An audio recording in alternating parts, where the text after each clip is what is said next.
before they called him a savage. The village was healed. The buffalo ran wild. They didn't have to hunt.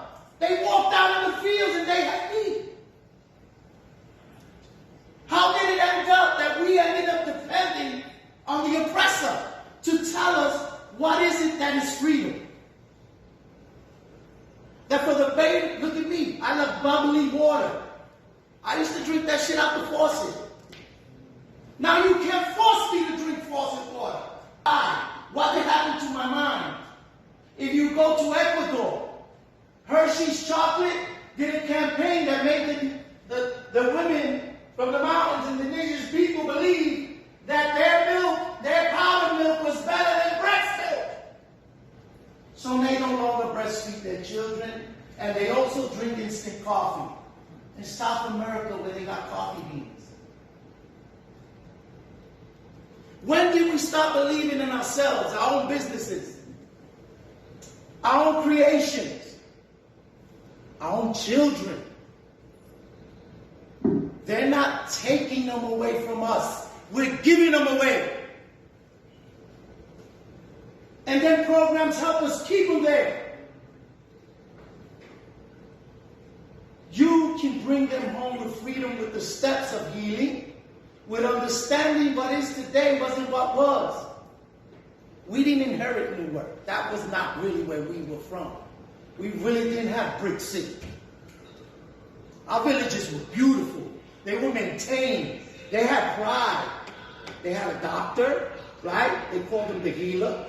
They had the wise man who ran the tribe, that his life gave him the permission to sit in a restorative circle and says he was voted by the people. We knew politics because not of his rank and how much money, the wisdom he gained.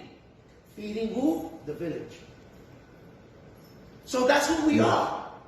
We're bringing back that tradition. That stop believing that our village is run by somebody else and somebody else tells us crime is up. Who counting? How do we know? Who's counting? The cop who arrests, who got a judge who puts, who got a quarter. Says crime is up or the prison's bed empty. One of them two is happening. I believe the latter, right? They got empty prison beds and we got to fill them.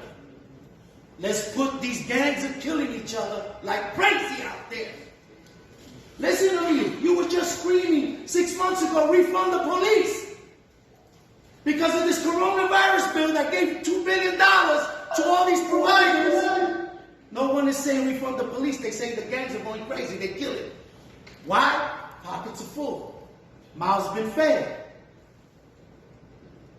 We still need to reconstruct the police station for what they do, even though they threw us $230 million. That's a drop in the bucket, what we see. What are you seeing out of that money? And this is why you got to learn to be credible messengers on both sides of the road. And understand oppression to its most basic level. That before you heal my kid, understand like you must understand where you live. The oppression that was put on your shoulders. The hardest laws ever written in the United States of America against this youth exist today. So what are we curing? Violence? Or miseducation? Misteaching? Right? So today that's where we're going, right? Because I am because we are, and we are because I am. And you want to chime